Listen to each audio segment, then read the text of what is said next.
The scriptures say a lot about judges.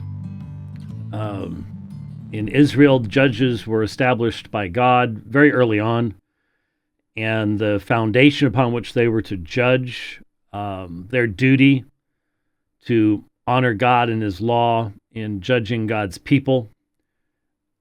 Justice is described as the foundation of Yahweh's throne. And for many, many years, we have repeated Calvin's appropriate statement that when God wants to judge a people, when He wants to bring destruction upon a people, He'll give them unrighteous judges.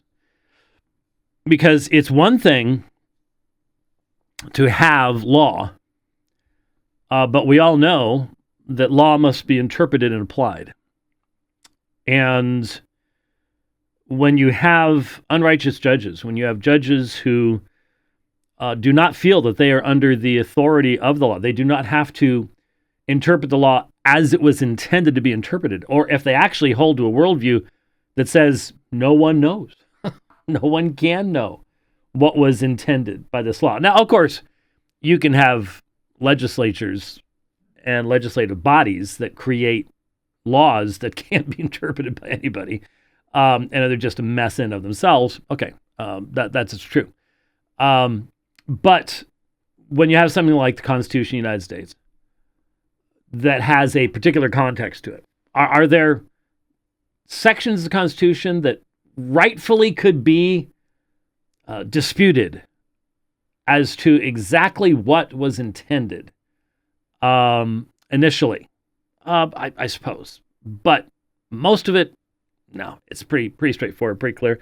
And yeah, things come up that the founders could never even have dreamed of. But then you have to apply the principles that guided the construction of the rest of the Constitution. And again, you have to look back at history. You have to do what we do when you try to handle the Word of God aright. Okay, you need to, first and foremost, grammatical, historical. Once you abandon that, you don't have anything left. It all you just throw it out the window, and it's all tradition or whatever else you want to call it. But you're no longer dealing with the scriptures in any fair way. So certainly, what I've been watching, and I'm sure you've been seeing the same thing. You do literally have district court judges right now who think that they have the authority of the presidency of the United States. They were put in that position by people like Obama or by Biden, and there are some put there by Republicans too. Republicans have a long history of really bad judiciary picks. It's like the Democrats know who their friends are and the Republicans don't, or something like that. Or people get into those positions and then they swing wildly left. I can hardly think of a situation where they swing wildly right. But lots and lots of, it's like seminaries. Seminaries get started, they're on the right, and they swing to the left. Might take them decades or a century, but they do eventually. It's just how it works, and that's how it works with these judges.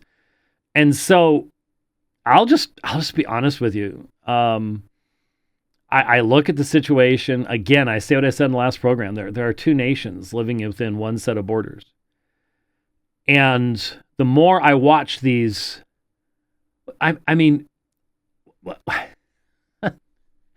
how do you live together as a people? A couple years ago, when that flaming nutcase guy who thinks he's a girl did the Bud Light commercial, remember? And they crashed and burned. Why? Was it because people who were offended by that attacked Bud Light trucks and blew them up on the freeways and torched them and burned them and attacked factories that make Bud Light? No, they stopped buying the product. There are lots of other products to buy, so they stopped buying that product. And it worked. Really, Dylan, that's right. Is that Dylan Mulvaney? Is that what his name is. What a complete freak. Anyway, so what's happening now? Well, this guy named Elon Musk is willing to do what no Democrat senator on the planet for the past 100 years has been willing to do. That is lose money to do what he thinks is best for the country. I mean, really, the one thing you've got to admit, you've got to admit this, and that is that Donald Trump and Elon Musk are willing to put their money where their mouth is. They've both lost billions of dollars doing what's right, what they think is right for the nation, and all the Democrats do is make money with USA aid and money laundering through Ukraine, and it's great, Hey, I'm gonna go into the Senate or the House, and I've got $20,000 to my name, and I'm gonna come out as a multimillionaire. That's how the U.S. government's been working, and it can't keep working that way. It can't happen forever. That level of corruption. So you've got people, and they're not smart people.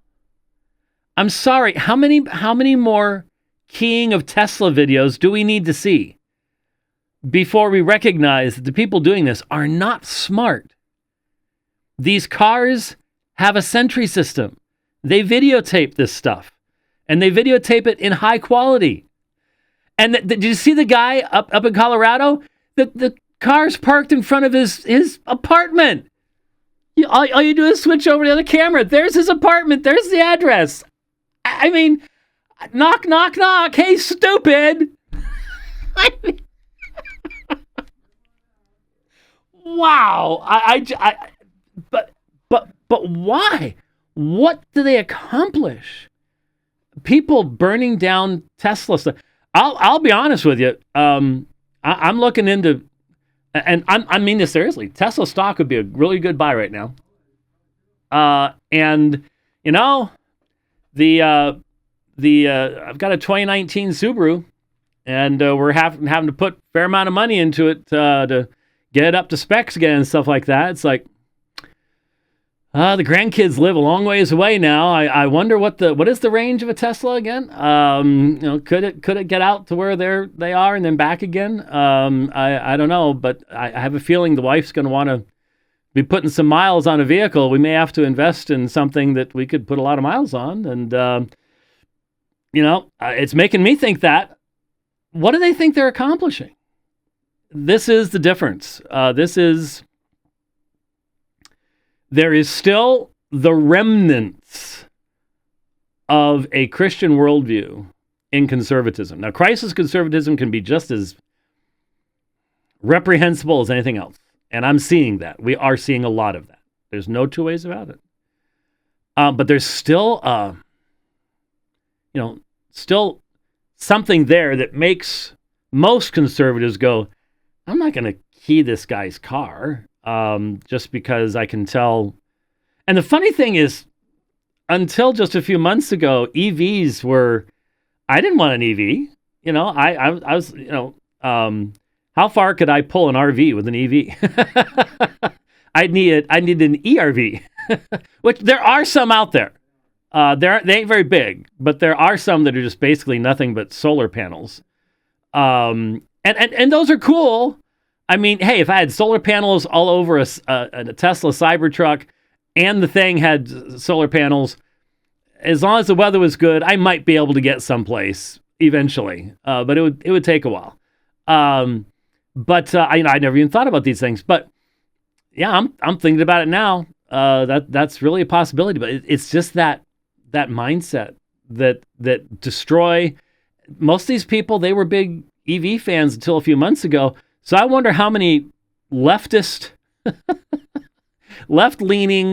Kamala Harris-loving Tesla owners are finding big old scratches all the way down their car from one of their fellow leftists that just happened to decide to trash them. It's just astonishing. Again, you can't.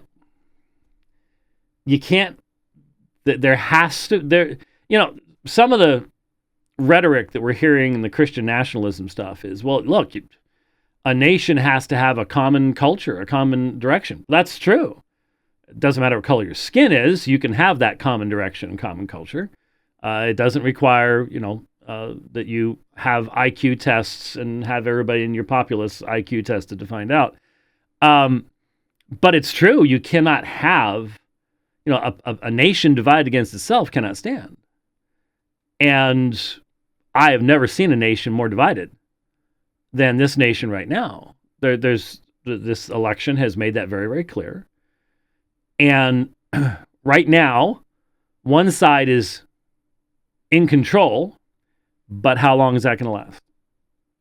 I don't know. That's what we talked about last time. I'm not going to continue on with that. I just watching these judicial activists pretending that they have power that they don't have is going to bring about, and I think this is purposeful, a constitutional crisis.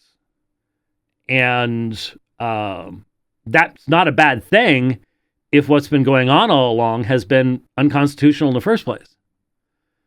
The problem is the only way to solve that constitutional crisis is either through the Supreme Court or through a constitutional convention.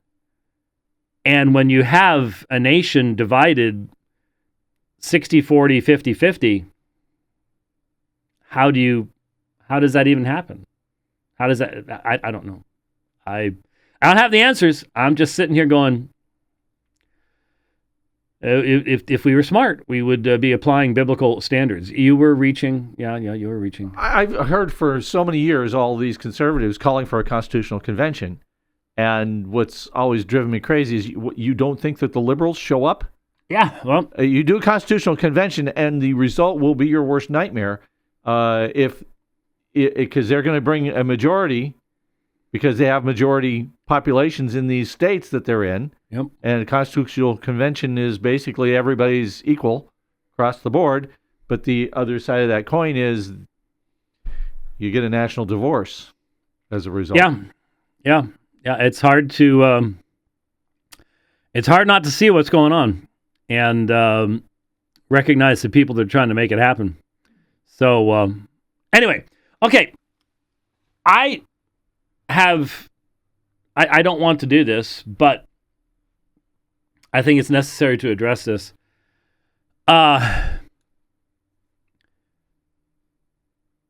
Many times years ago, we had to address controversies that were being fanned. The flames of controversy were being fanned by a particular individual or group of individuals, but primarily just one individual. And it got really ugly many times. I mean really ugly. And just it wears you down. You sometimes run into individuals that seem to have an unlimited reservoir of energy to create division and to pretend they know things that they don't actually know. And it gets tiring. You want to move to another planet just to get away from some of this kind of stuff. And so you can go back in the archives. It's interesting. A lot of people listening today were not listening 6 years ago, 7 years ago. That's where when a lot of this stuff was at 7, 8, 9 years ago, even. This kind of stuff started happening, and so it just seems to me like there's a bunch of folks who have forgotten the years of pulpit and pen and Pastor J.D. Hall up in the northern part of the country. And I think one of the reasons is we had a couple of years of peace. We had a couple of years where the wheels fell off of that particular group of folks. And it seemed, it was hoped for by many of us anyways, it seemed like that had finally come to an end, and that there was some hope to think that maybe Pastor Hall would get the help that he needed. He was removed from the pastorate and the membership of that church, and lost a lot of his personal property and things like that. There was legal stuff going on, and drug addiction, and seemed like, I saw an interview, I think, I don't know, it was about a year ago maybe, and it seemed like, hey, you know what? He's living on a farm. That'd be a good place to be. Good, honest work. There's a lot of times I, would love to be just out in the middle of nowhere and not have that daily pressure of stuff coming at you. And it's like, maybe that's exactly the best thing that needs to happen. That's good. Well, we were wrong about that. It was, less than 2 years off, basically. And, he's back. And I've talked to a couple of people. See, I know a lot of people who have been friends with Mr. Hall, written for Mr. Hall, initially defended Mr. Hall. I defended Hall when he was attacked for the Braxton Canner stuff, and I always thought, no, that's ridiculous. Had nothing to do with it. There was a whole lot more there than met the eye, and no. But I can't think of almost anyone, honestly, who didn't at one point try to work with J.D. Hall that he did not eventually turn on them. And there is a long list of people that will go, yeah, I'm not even going to talk about that. No. And they don't want to be in the same room. They don't want to touch with the 10-foot pole because they know it will happen. People who were invited to write for Pulpit and Pen, and then, 3 months later, it's like, whoa, wait a minute. And then they're on the naughty list after that. And I've talked to a few of them, and they all say the same thing. He didn't learn a thing. He's right back to where he was. Nothing's changed. And he's rebranding himself. And so, the past couple of weeks, not overly shockingly or surprisingly, he has been platformed by the folks up in Ogden and by Joel Webbin. Stunning. And I think it was last week, I saw him putting out something that said, and no, I'm not following him, but they give me, people send me stuff all the time. Maybe he'll go to the Trash World Conference. Well, stunningly shocking that would be. And because those seem to be the people that are now platforming him and going, hey, this guy's great. This is super stuff. It's almost like they weren't around back then, and maybe they weren't. Some of these guys are so new and inexperienced that they maybe this they didn't know. But even back then, a lot of people did not know a lot of the background stuff that was going on, and threats and just intimidation and nastiness and stuff like that. So here's a fellow put something together, and I forget who sent it to me, but apologize for that. But here's just a little clip from, I'm pretty certain that this was Webbin's webcast. Let's hear a little clip here. Semite. I would, as hard as it is to listen to James White and Doug Wilson, listen, their kingdoms are crumbling. They're old and their ministries are dying. It's not as though they lost their relevancy. For the most part, they never had it. Hello in there, Cliff. Tell me, what color is the sky in your world? Someone obviously knows me well enough to track down the. Somebody did that for me. Yeah, no, somebody did that. That's how it was sent to me. Was somebody had taken that clip and then they threw that in there just for the fun of it, which I thought was exactly right. So, just a couple things. JD, I'd be careful with the age stuff. You ain't looking much younger than me these days. Looking a little rough there, bro. A little long in the tooth, yep. I can still beat you on a bike, no question about it. But one of the things that I used to have to say over and over again, I called him he who judges from afar. And JD pretends that he used to claim, and you know, the thing is, if you say anything about what happened back then, he can always say, "Oh, it was just the drugs, man. Don't worry about it. I'm all past that." But he's still doing the same thing, where he claims to have like almost supernatural insight into people's motivations. You know, I don't have a kingdom. I've never tried to build a kingdom. Don't want to have a kingdom. Nothing's crumbling. We're doing just fine. Thank you very much. Quite busy, in fact. We're not busy bodies. We're busy doing things. There's a huge difference. And he's always felt that he had the greatest discernment on the planet. He could discern what anybody was thinking. When he was on with Eric Kahn, he said that Doug Wilson and I figured that if he and I put out the Antioch Declaration, that would be the end of this. And I'm just like, man, you could not even be farther from the truth if you tried. I mean, it's not, and so often he'll say this with such seriousness, and it's not even close to being true. It's just, wow. So anyway,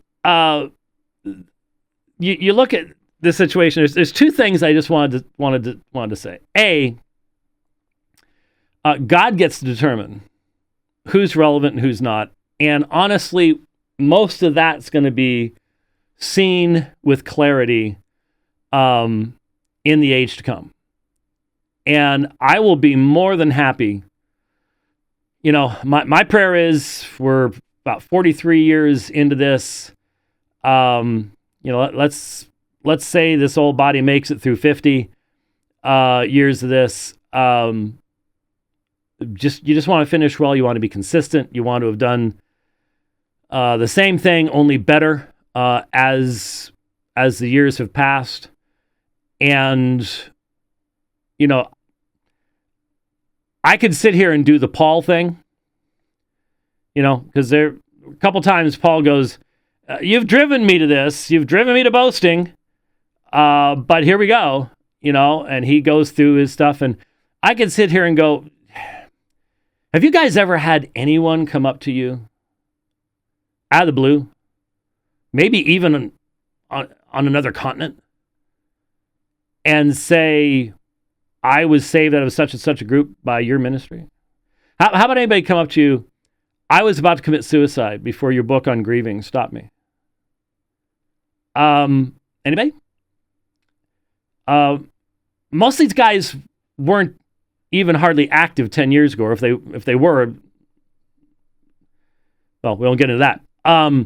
So how are you even defining relevance?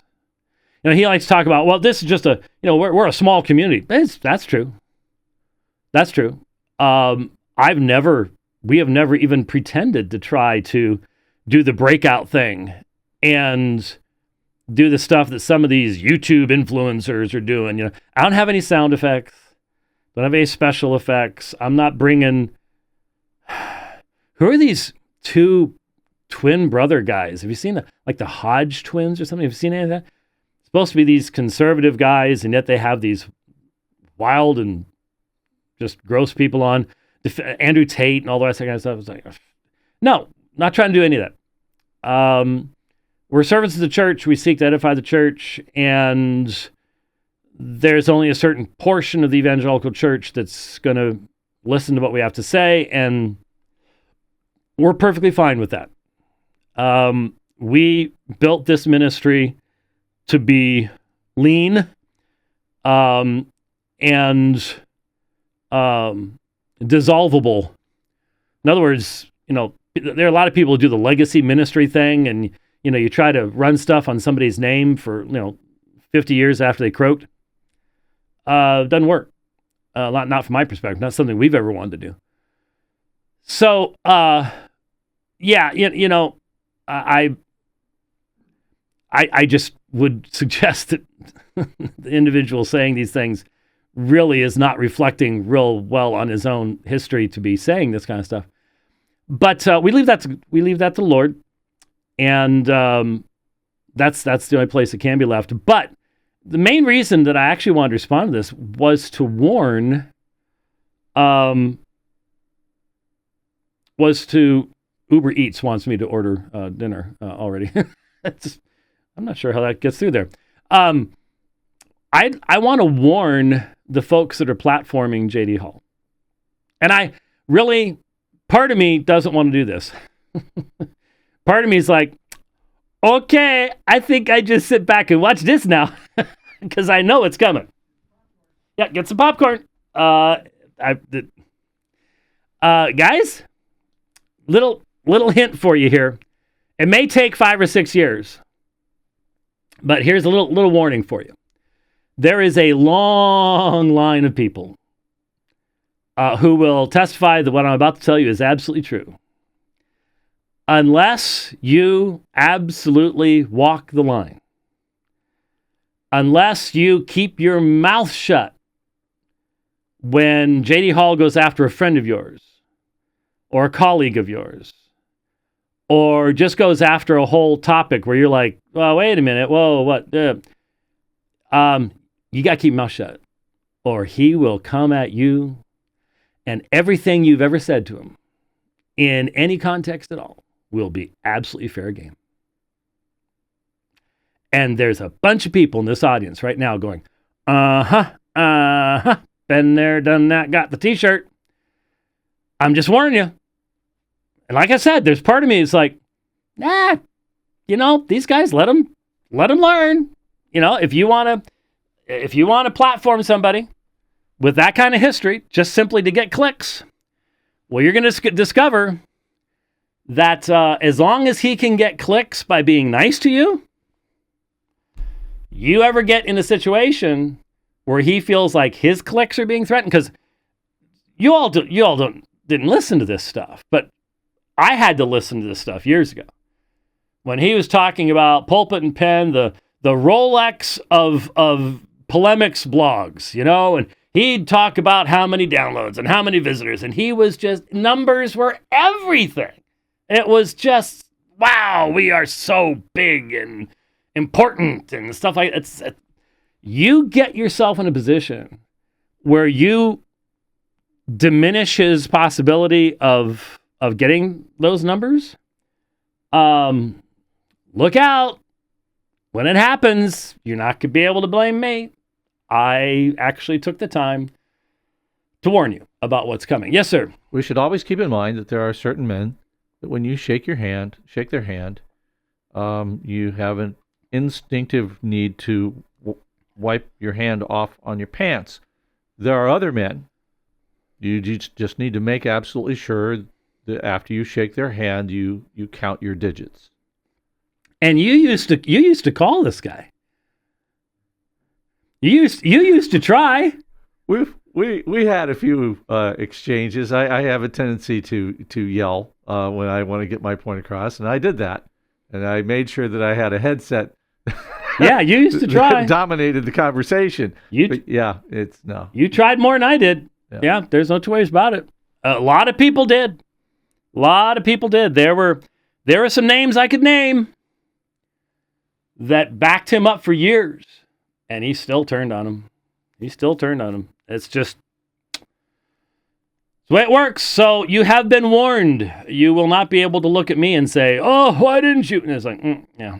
Oh, by the way, in 1 hour from now, not that there's any connection here, but exactly 1 hour from now, I will be joining Tony Costa on his webcast. Been on with Tony a couple times.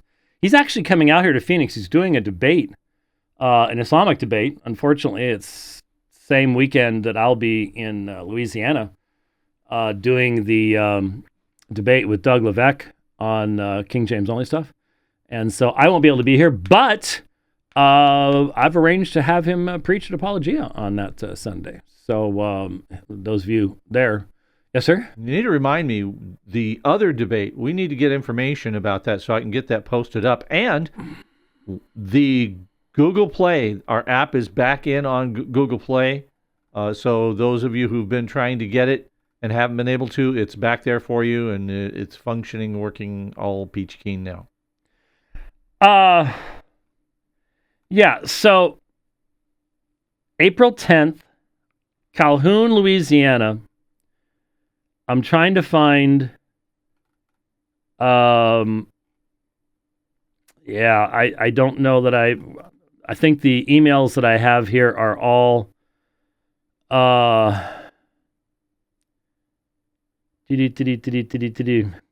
it's Parish Reformed Church. So if you could find that, if you could search for Parish Reformed Church in Calhoun, I'm 99% certain that's where it is. And and that's where it'll be live streamed as well. But Calhoun is northern Louisiana, sort of middle-ish, I think, of... Huh?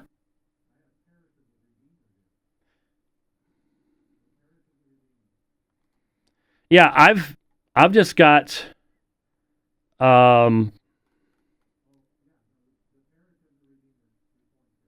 that what it is? Okay. Yeah, because the YouTube channel is the Parish Reformed, is what I'm looking at here. So, anyway, yeah, we need to get that up on the website so that people can know how they're going to get there and stuff like that. We were just, I was just going back and forth. We were setting up the format for the debate, time limits and stuff like that. So that's the one that will be with A.K. Richardson. He's from the Church of Christ, and we will be doing Romans 9, which means there's no positive assertion being defended, so we can flip a coin as to who's going to go first, which is what we'll do. And that'll be on April 10th. So the first one's April 4th. That's in Livingston, which is southern Louisiana. Down on the 10 down there. Actually, 12, I think, down there. And then 10th is up on the 20, I-20, in northern Louisiana. And then I'll be heading over toward Shreveport, and I'll be preaching that Sunday for Skip Rainbolt. And we'll be there with the fine folks over on that side of things. So that's what's coming up on this next trip. In fact, I pick up the unit to get it prepped a week from today. Yeah, a week from today. And I head out on Saturday. So, yeah, there you go. Coming up fast. And if you want to help make those things possible, the travel fund at aomin.org is how we do that. All right. So, a couple weeks ago, we had a debate. We had two debates. And interestingly enough, it's not like I sit there and go looking for debate reviews or articles or stuff like that. Sometimes people send me things. Sometimes I just run into stuff. They'll tag me in a Twitter post or something like that, or even on Facebook, though I don't. The only reason I'm on Facebook is because for some reason everybody at Apologia uses Facebook, so I have to use it.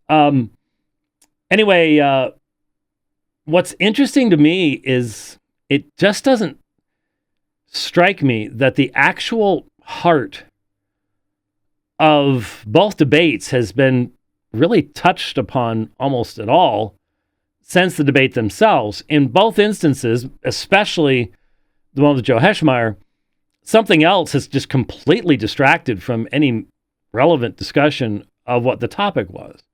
The topic was, is the Mass a propitiatory sacrifice? And of course, one of the things that did surprise me about Heschmeyer is that he really seemed to take the position. Now, he's an attorney, a good debater. He's an attorney. He did not take the position of the vast majority of Roman Catholic scholarship in regards to either the broad topic of the development of doctrine over time, as Newman very plainly put out, or, and in the middle of the last century, Yves Congar does his stuff on tradition, things like that. And the concept of the development of the sacraments. It really seems to me that the majority of Roman Catholic scholarship is in a very different place than Roman Catholic apologetics, which, understandable. They'll say, well, yeah, it's the same thing as amongst Protestants. Protestantism is not a definable, there is no specific doctrinal set of boundaries that define Protestantism outside it's not Roman Catholic and it's not Eastern Orthodox. So there's significantly greater doctrinal coherence and unity amongst those who would call themselves Reformed and who actually try to practice foundational Reformed concepts such as scriptural sufficiency and supremacy and sola scriptura, all the key elements. Much more unity of perspective there.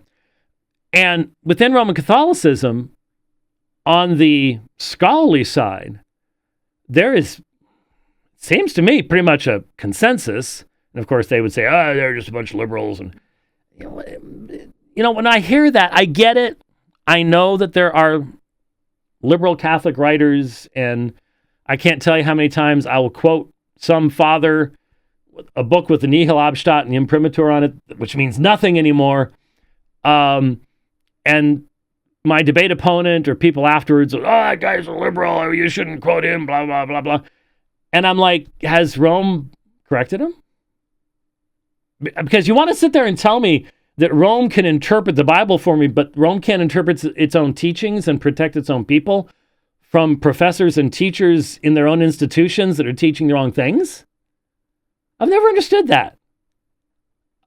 It just strikes me as a complete conundrum to sit there and go, well, we know what's taught at Boston College, and we're not going to do anything about it, and we're not going to discipline any of these people, and we're not going to say anything about it.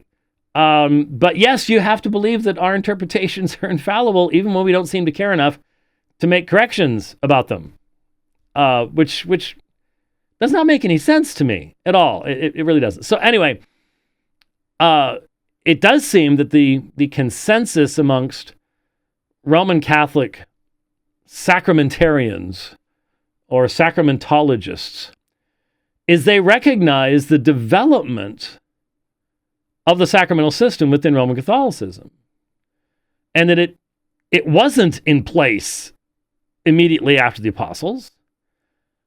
When I debated Mitch Pacwa, he argued that presbyters became priests over time, but it was over time. It wasn't that was the actual function in the New Testament. So, last week in the big studio, we demonstrated, really, I think beyond all argument, that presbyteros and episkopos are the same office in the New Testament church. It's just not arguable.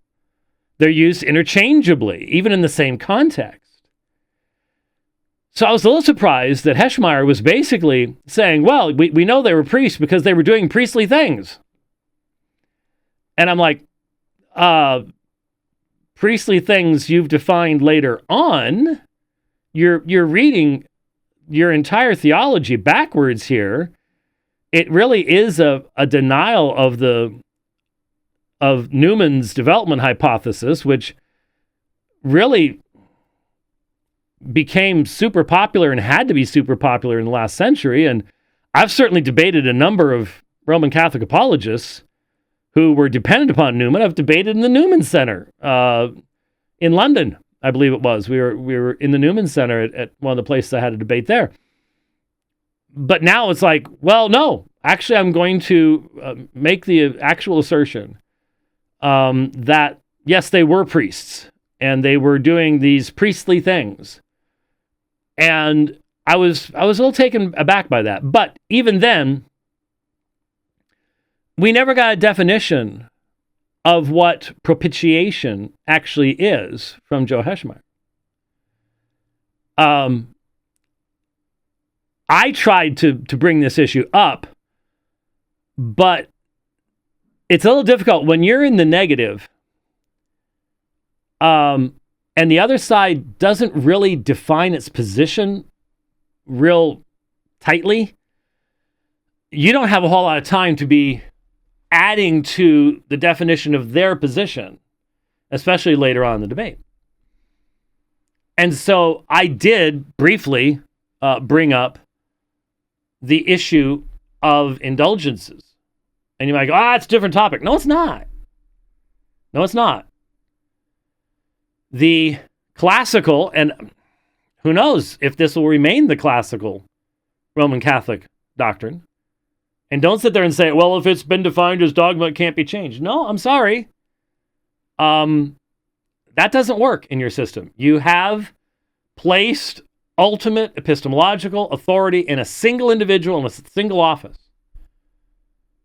And if he interprets the church's teaching under the guidance of the Holy Spirit in a certain way, then you got to run with it. You don't get to go, hey, everybody back then when it was defined said this, you're saying that can't work. No, you don't get to do that. That's not your place. And so what you have is the doctrine of purgatory. And in the doctrine of purgatory, you have what's called satisfatio. It seems like most of my Roman Catholic interlocutors want to run from that term. It's like it's poison. They don't want to discuss it. They want to change the topic as quickly as possible. But satisfatio is the suffering of atonement. It is the classical theological description of the suffering that takes place in purgatory that is meritorious before God. So the whole idea was you have this amount of the temporal punishments of sins left upon your soul. You died in a state of grace. You're going to go to heaven eventually, but you must be cleansed. And that cleansing takes place primarily through your own suffering. Now, once you started selling indulgences and you came up with transferring merit from the treasury of merit and stuff like that, then you could speed the process up for a certain fee up until the Council of Trent, and then you had to do other things to make that happen. But still, the theology was that there is this satisfatio, which of course makes no sense outside of a temporal framework. It doesn't make any sense to talk about suffering instantaneously. That's not what they were talking about. When you talk about an indulgence of 1,000 days, that's not an intensity term. That's a duration term. And so now, modern Roman Catholic apologists, well, the church has never said. Of course, what the church did say couldn't mean anything other than this, but it's not officially said. And so that's how they get around it. It might be instantaneous. It might not. Nobody reading F.X. Shoup's book on purgatory would ever come up with that kind of stuff. But the point is that there is satisfatio. It's a suffering of atonement. And so once you recognize that, then you realize the direct relationship. How is the Mass propitiatory? How does it provide atonement? If my suffering can provide atonement for the punishment of sin, and Christ's suffering is supposed to provide atonement for sin, then how is it that I can approach the singular sacrifice of Christ 20,000 times in my life, and yet I still need to suffer to provide atonement for the penalty of my sins. That would require you to have to, pretty much publicly say, well, yes, if I'm saying the Mass is a propitiatory sacrifice, I'm saying that propitiatory sacrifice not only does not perfect, but it doesn't perfect the second time, or the third time, or the fourth time, or the fifth time, or the 100th time, or the 1,000th time. Which says a lot about what your view of the actual power of the sacrifice of Christ is. That's why a lot of Roman Catholics I've spoken to, they just view the sacrifice of Christ as producing this, making grace available and producing this massive amount of merit that's then doled out. It's not the idea. I've almost never spoken to any Roman Catholic that at least I had some confidence was actually under the authority of Rome, didn't think they could sort of redefine things, that thought of atonement in the context of substitution. That's why they don't have the imputation of Christ's righteousness. They don't. The great exchange just doesn't ring with them. That's where the problem really lies, and that's why I've said so many times to people when they say, "Where do I go? Where can I start?" And I say, "Well, Romans 4:8. Who's the blessed man? Go to Romans 4, walk through it, talk about what justifying faith is. Justifying faith is not trying to purchase anything from God, doesn't think it's going to get anything from God. It's not a sacramental faith in that sense. It is faith in the God who justifies the ungodly. In Roman Catholicism, you're made godly by baptism. So you are fundamentally changed. And that's why you get to go to heaven, is because you're changed by the infusion of grace. And Paul's point is, you are made right before God because of what Christ does within you. And as a result of that, he then begins to conform you to the image of Christ, which that is when you are sanctified. That is when you are made holy.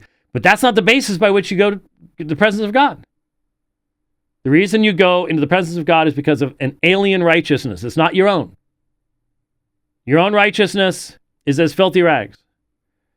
And as a believer, you grow in the grace and knowledge of the Lord Jesus Christ as a result of his love and purposes in you, but that's not the grounds of your relationship to God. So it's a fundamentally completely different way of looking at things.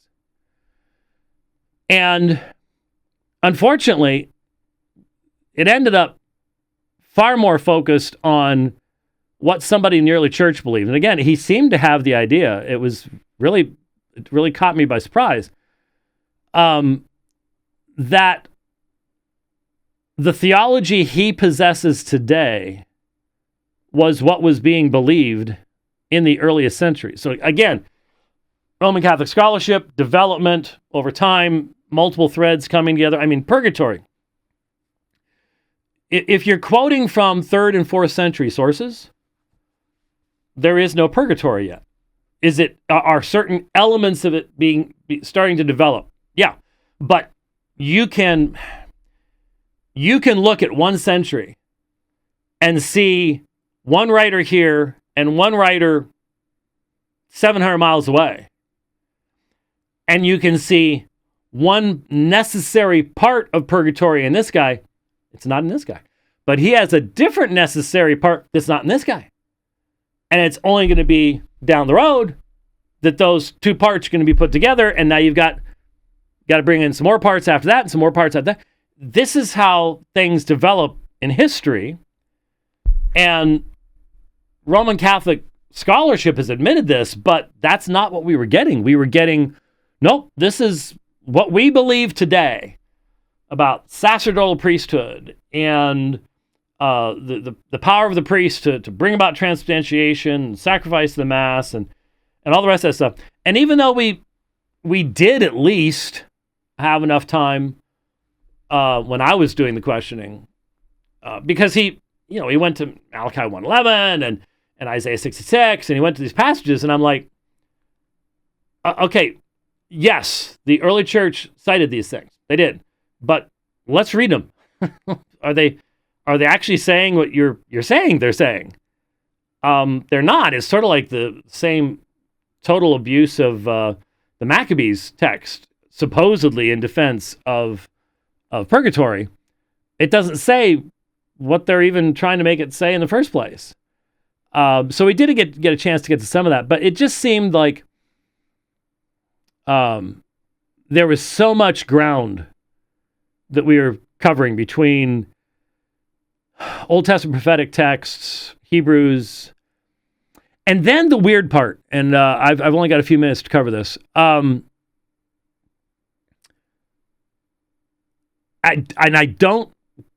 can't tell you what his intention was here. I can only speculate. And there was a lot of speculation. Because again, this debate just got totally forgotten because of the pseudo-Ignatian controversy. It was a pseudo-controversy. But I did not he kept going back to when Jesus said it is finished, it wasn't finished. Because there is a time gap between Christ's death on the cross, his descent into Hades, his resurrection, ministry to the apostles, opening their minds to understand the scriptures, that period of ministry to the apostles that we get glimpses of throughout the New Testament documents. And then finally, his ascension into heaven. And so the idea is, well, since there's a time gap between the cross and the death of the Son of God on the cross of Calvary and his entrance into the holy place, to stand, now, of course, I put it this way, the only picture we're given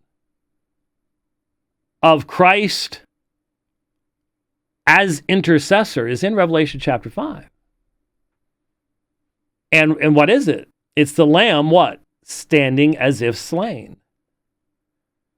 So the marks of death are upon him, but he's standing because he has been raised from the dead. But he is the one who has died.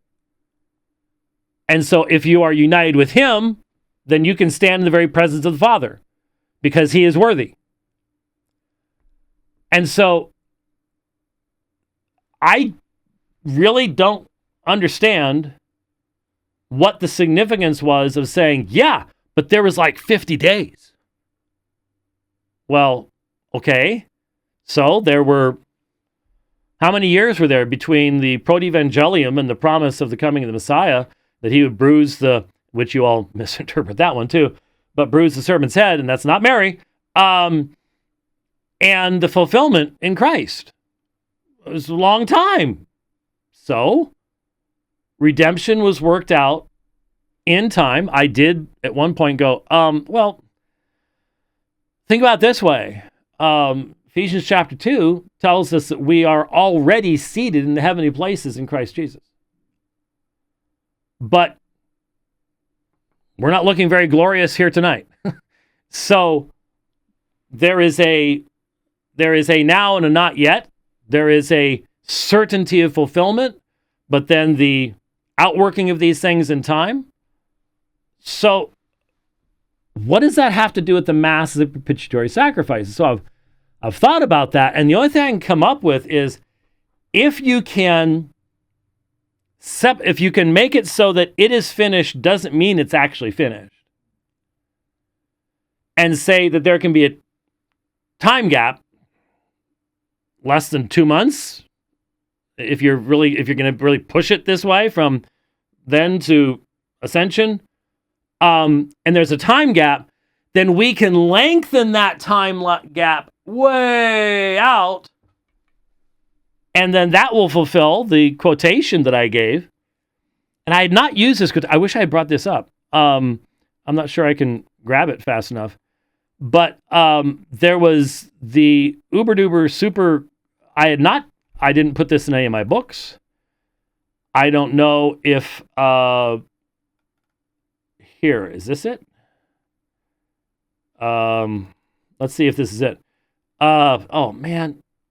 I wish... Excuse me while I get my glasses on. Yeah, okay. Here it is. This is from Presbyterorum Ordinis, Section 5, December 7th, 1965. Here we go. This is in about a 4-point font right now. Priests, as cooperators of the Episcopal Order, are consecrated to preach the gospel and to shepherd the faithful and to celebrate divine worship, especially in the Eucharistic sacrifice, which is the source and summit of the whole Christian life. In the Eucharistic sacrifice, which is the true and proper sacrifice, they offer, in the person of Christ, the propitiatory sacrifice for the sins of the living and the dead, and they apply its fruits to the people entrusted to them. That fruit must not be perfection, because they have to do it over and over and over again. Which reminds us of Hebrews chapter 10. But here's the phrase. This is the quote. By this sacrifice, the church, through Christ the high priest, perpetuates the sacrifice of the cross throughout the ages. There's the phrase. The church, through Christ the high priest, perpetuates the sacrifice of the cross throughout the ages. So, was the idea that by separating the death from the intercession by time, you open that up and now you can put the entire sacramental, sacerdotal, priestly ministry into that time gap and say, yeah, Christ may be up there in heaven, but he's perpetuating that sacrifice which perfects no one. Rome has to admit, there are all sorts of people who are going to attend Mass today, tomorrow, Sunday, who will die outside the state of grace. They will commit a mortal sin. They will not be reconciled to the church through the sacramental system, and they will go to hell. But right now, since they're in the state of grace, they are literally, the propitiatory sacrifice is being perpetuated by the church for them right now. But it will not perfect them. Now, I don't see how you can think that that's an argument, but that's the only thing I can come up with. It almost seems to me like it's an argument aimed at someone other than those of us who believe what we believe. So in other words, maybe it's an argument to make Roman Catholics feel good about that, but not an argument meant to convince us of anything. Because it just there wasn't any theological connection made that I could follow at all. So I don't know. So anyway, all right. I scheduled myself doing 2 programs today. Like I said, half an hour from now, I'll be joining Tony Costa live up there in Canada, as long as they haven't, dragged him off to, some re-education center. But it is Canada. You know how things work up there. Anyway, and today is Thursday. So yes, next week will be the last week with pretty much a regular, it might be a regular, I'm not sure about a regular schedule next Thursday. Probably Tuesday, Wednesday, because Thursday I've not only got to pick up the unit and get it set up, but I'm also teaching a Mormonism evangelism class because the Easter pageant's coming up. One thing Apologia does is we reach out to the LDS people, and we continue doing that. So we will be doing that. So thanks for watching the program today. We'll see you next time. God bless.